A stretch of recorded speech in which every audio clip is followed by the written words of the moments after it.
Hey friends, welcome to the Canyon Pathways podcast, where we invite you to live like a son and lead like a father. Canyon Pathways is a global community of men on the journey from the striving of servanthood to the freedom of sonship as we traverse the canyon that is midlife leadership. My name is Noel Bouché, and I'm the founder and part of the leadership team for this venture, and I'll be your guide throughout this podcast as we explore and discover what it means to live like a son so we can lead like a compassionate father. Welcome to this episode of the podcast. Glad you're here. And as always, great to be with you. Thanks for taking time to sit around this global campfire with us and explore and step more fully into this journey into sonship. We got two types of episodes here at the CP Pod. The first one is like this episode, what we call a field note episode, where we're looking at one of our field note essays, where we dive into a particular word, which we believe embodies a concept that's relevant to or even central to living like a son, how to look again at language that we're using and let that be a blessing to us, perhaps sometimes where it's been a curse in the past. And then a second type of episode is our conversation episodes, and we usually follow a field note with a conversation where we get a Canyon Pathways brother from somewhere around the world, hear their story, have them sit with this theme that we're looking at. And so eager for the conversation piece after this, come back for that, subscribe so you get it. It's going to be my friends Sherman Bradley and Joe Gashira in Nairobi. Can't wait for that conversation. So make sure you come back for that as they look at what empowerment has meant in their life. So that's our field note, empower, and by extension, empowerment. What is it? You know, one thing about that word that comes to my mind is it can be a little squishy. We've looked at encouragement in the past and the same thing. And I think in this field note, we're going to discover that there's some similarities there, just looking at the word itself. Encouragement, we sometimes just say, yeah, just give someone a pat on the back. Hey, you got it. You know, buck up, chin up. Let's go. You can do it. That's encouragement. What does it really mean? We learned it's to put courage into someone. And that's a little bit more of an investment. That's a little bit more requiring of relationship. And so here we come to this word empower and empowerment. What is empowerment? What does it mean to empower someone? I think a lot of times this word kind of in societies, it will kind of begin to get associated with a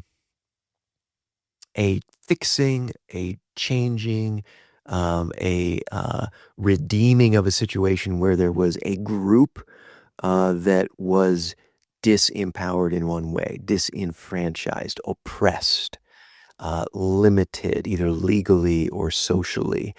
And that's one way we kind of come about it, especially in political discourse in our media. But it really got me thinking, what does it mean to truly empower? And so if we're looking to live like a son of a God who empowers, how does he empower? Well, that's what we take a look at in the essay. And if we're going to lead like that, Father, we have to empower. What does it really mean to do that? What does it really take? And by the way, what can be disempowering? Like, what does it mean to disempower? If empower means, what does empower mean? And then how does that shine a light on things that might be disempowering for me in my life, in the sphere of influence that I have, in my family, in my company, in my team, in my congregation? And of course, that's going to bring us even deeper to look into ways that, wow, where have I been disempowered? Where are wounds still existing that disempowered me, that either are continuing to limit me in a way that may be affecting my opportunity, my ability to walk into the purpose that the Father has for me?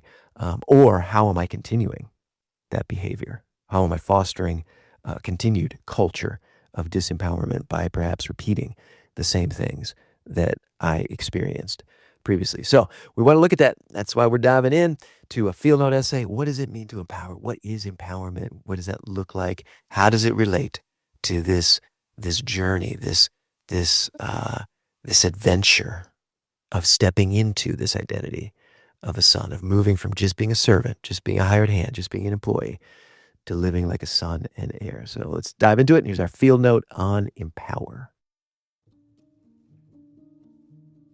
Russia's invasion of Ukraine in 2022 has been one of the top geopolitical stories of the past few years. The human suffering has been severe, as it always is in war. But what has been surprising to observers the world over is the status of military operations after the commencement of hostilities. While many believe that the government in Kyiv would collapse quickly, Ukraine not only repelled Russian forces, but also executed successful counteroffensives and retaken territory. The factors contributing to this are many, not least of which is Western military and economic aid to Ukraine. But also near the top of the list is culture and resulting combat effectiveness of Russia's army. Slow, centralized, top-down decision-making, low confidence in subordinates, rigid planning, and fear of failure have significantly contributed to poor performance and morale over the past 3 years. Those cultural attributes, at least, are not a surprise.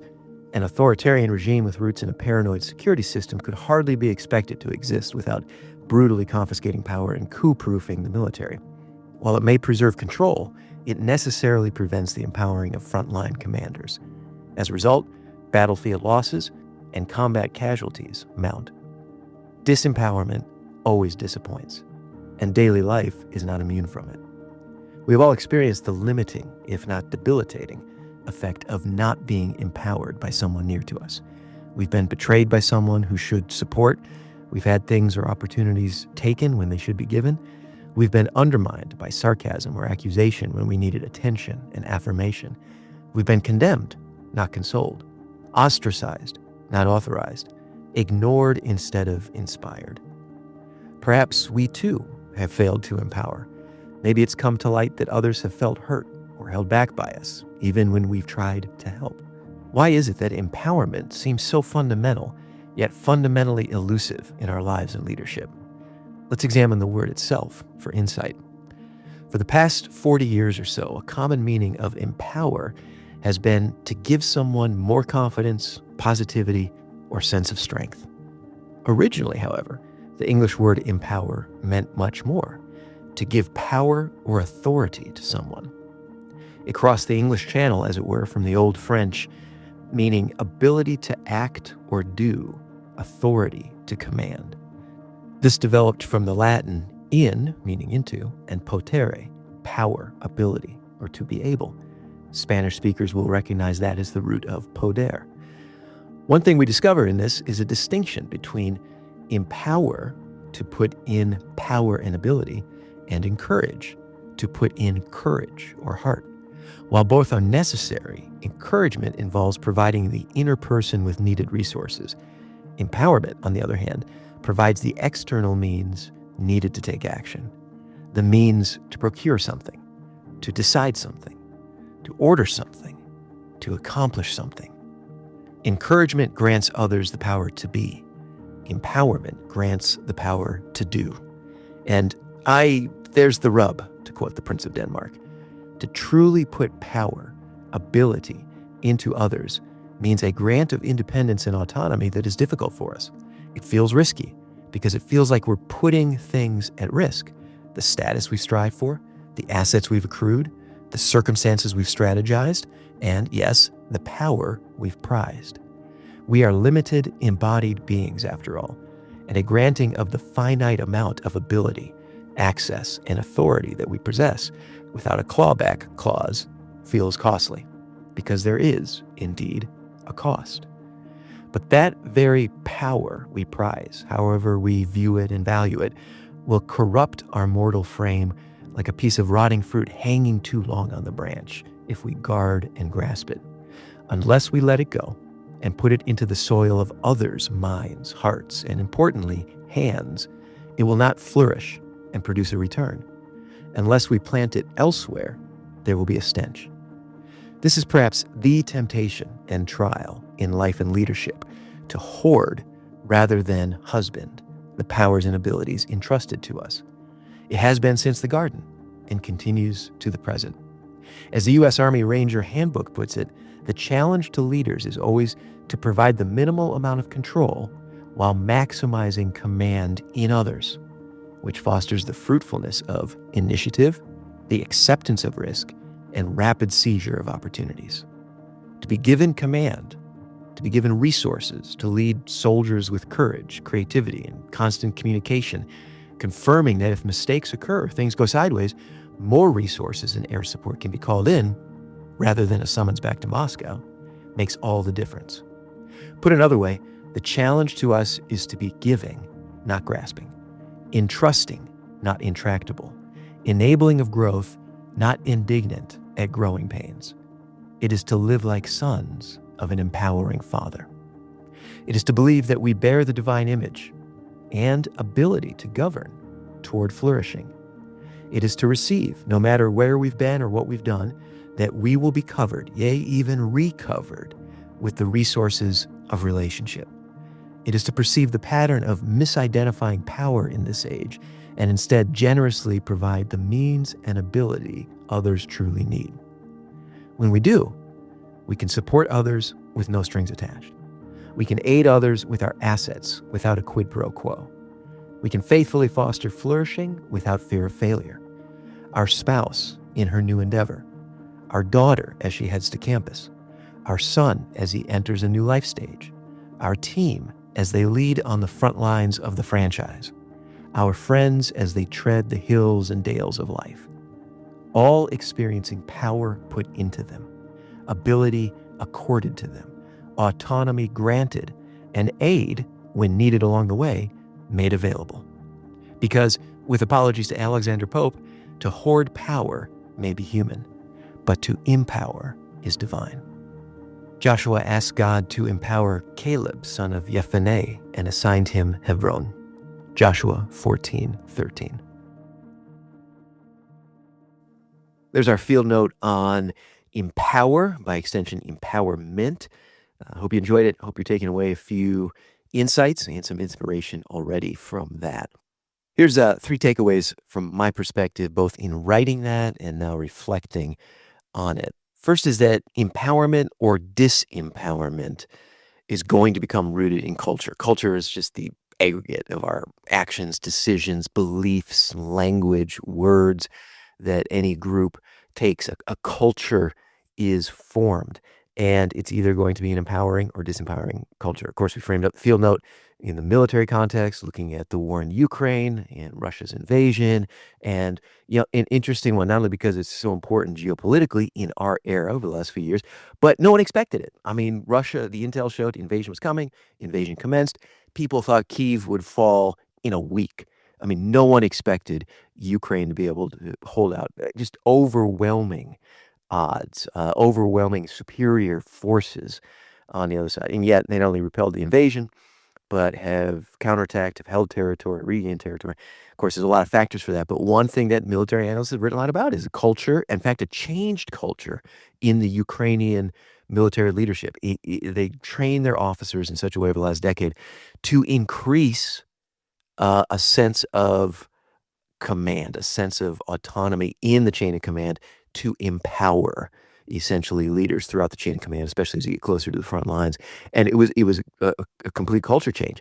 And you see that playing out now in the conflict where the Russian army just immense numbers of soldiers, weaponry, some of it outdated, but also that being a function of a culture of disempowerment. And if you've studied World War II, the Soviet Army, the Red Army, just kind of overwhelmed, pushed through Eastern Europe just by throwing waves and waves of humanity at things, but a very disempowering culture because it's centralized. And centralized command is always going to be disempowering once you get further out from that central command. So it becomes rooted in the culture. And we just saw that in that conflict, but that extends out to everything around us. Our families, our communities, our congregations, companies, our teams. It either we're going to have a culture that empowers people or disempowers. And that's what we want to be about, is creating a culture that empowers. And that takes us to the word, of course. So we dove into the word and this discovery that empower is literally to put power into.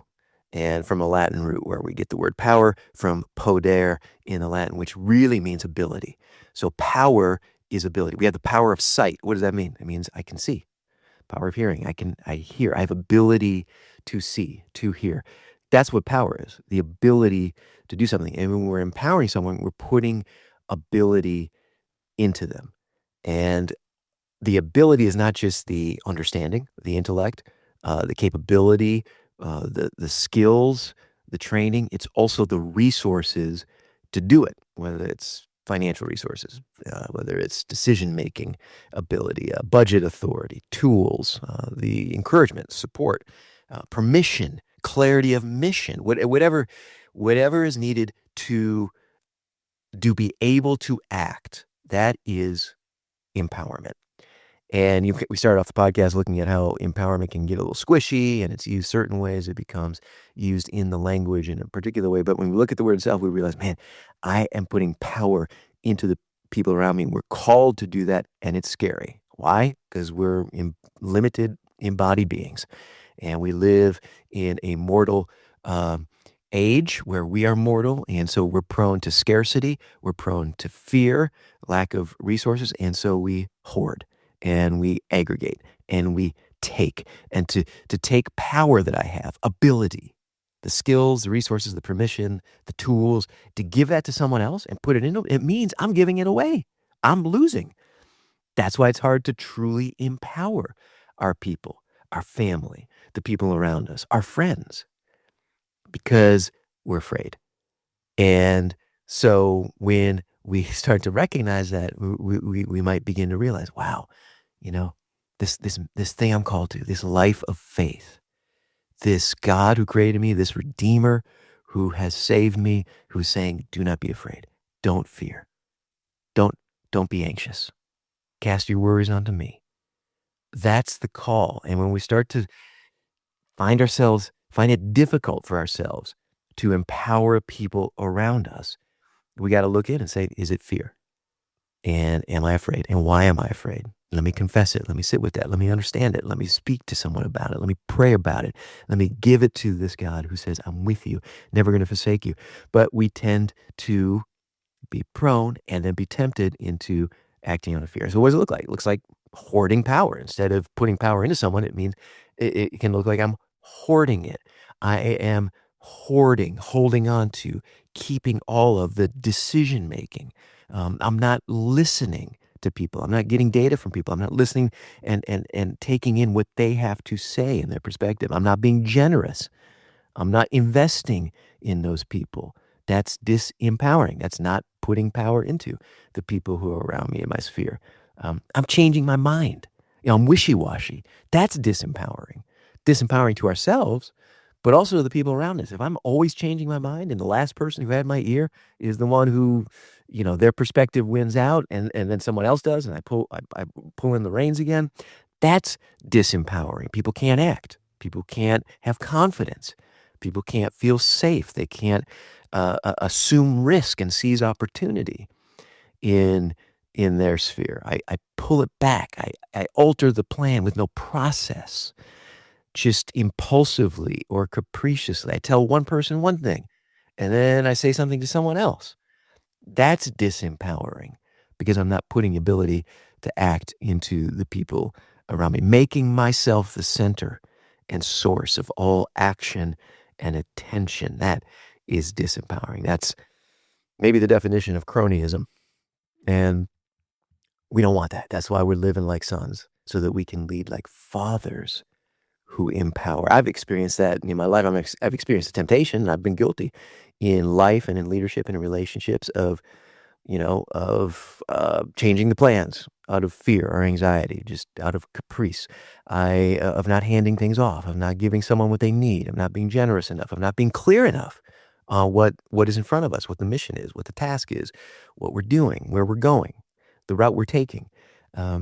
I've been there, but I've also had I'm grateful for this, I've experienced empowerment coming to me in different ways. I remember when I came out of law school, worked at a big firm and worked for a senior partner on a case who his leadership style was very empowering in that he didn't talk to you that much. You're just part of the team and you go get done what you need to do. They recruited, the best talent they could, and that was their philosophy. And I remember a junior associate or partner, was, telling me about that. Said, hey, here's what you're going to get. You're not going to get a lot of talk, not a whole lot of feedback. Expects you to do your job, knows you're competent to do it. And because he is not only competent, but confident in himself that there's nothing you can screw up so badly that he can't step in and fix. Unless you miss a statute of limitations or something, there's nothing he can't step into and repair or redeem. And in that, you can see a reflection of the divine, of course, a God who is not afraid, does not control, puts a tree right in the garden, says, hey, you can eat of this, but don't, because I want you to choose me. I want you to love me. I want every day for you to say no to that so you can say yes to me. But guess what? If it happens, I'm going to step in. I'm going to come down. I'm going to become incarnate. I'm going to redeem. And I saw that, in that particular professional experience. I think, for me, one thing that prepared me for that is I saw that not only in my family of origin, but in my dad specifically, but my dad was my coach. And so I had a dad who was a coach, in this case, football. I played quarterback. He's the head coach. And, that was something that became the norm was when you're a coach, you're giving the ball to the players. You're like, here's the game plan. Here's what I need you to do. Here's how I'm training you up. Here's how we're repping it, practicing it. But ultimately, you're on the field and I'm not. Ultimately, you've got the ball in your hands. I don't. Ultimately, I'm going to call the play, signal it in, but you get up to the line of scrimmage, you can audible. You can choose once the ball's snapped which receiver to throw to based on what's opening up and what the defense is doing. And again, that was formative for me. Many of us, we've seen things specifically in our fathers that reflect the divine image, and we've also been hurt by things in our fathers that, as we saw in the Heart of Man film, sometimes it can take decades to wipe the face of our biological fathers off of God. But those little things for me were a reflection. Like, hey, this is God. It is His game plan. Yet He's giving us the ball. This is a God who creates us and gives us choice, gives us free will. Says you're not my servant and slave. You're my son, and I'm with you, and I will never leave you. But look to me. Trust in my purposes. Trust in my wisdom. Don't lean on your own understanding. But now at the same time, I want you to go out and do. I want you, as C.S. Lewis would say, to be a sub-creator. I want to fill you with the fruit of my essence, love, joy, peace, patience, kindness, goodness, wisdom, revelation, so that you can go out and be a source of that for others. And that leads us to the third takeaway here for me out of this field note, that God is an empowering Father. He's not controlling. He's not disempowering. He is the one who says, not only I am, but I will. I will be with you. I will never leave you. I will not forsake you. I will provide. I will see you. I will walk with you. I will carry you. I will save you. I will redeem you. I created you, but you can choose. You can choose. And if the choice goes astray, I will come and redeem, even at great cost to myself. And as we live like sons, that's one thing we start to see, that He is not afraid even of the cost. When we are leading as a father, when we're leading in our family, in our organizations, it's fear that keeps us from empowering others. Why? Because, man, I'm just going to hold on to control because I don't trust these other people. And guess what? If something goes awry, it's going to cost me and it's going to hurt me. And I'm going to protect against that. But that's not what this Father does. He says, I'll be with you. And even at great pain, I will redeem you. So when we live in the power of the Spirit as a son, we're reflecting the Son. And when we do that, we will lead like a father who never leaves, never forsakes, not angry, but he puts in power, puts in ability to his sons and daughters so that we, as those sons and daughters, can live more fully, so that we, as sons, reflecting this Father, can lead more fearlessly, and we can invite more freely others to join us at this table of sonship. Friends, hope you enjoyed this Field Note episode. Again, thanks for being here. Check out the show notes for links as well as a PDF with discussion questions that you can use for your own personal reflection, or use this podcast episode with those questions in small group meetings and bring more people to the table of sonship as we journey together. Subscribe so you catch all the episodes, including our next conversation episode, as we continue to develop a language of sonship through this podcast. Thanks to the team at Maroon Harpoon for producing this episode, and to our donors who make this venture possible. And as always, thank you for being a part of this Canyon Pathways community as we together live like sons and lead like fathers.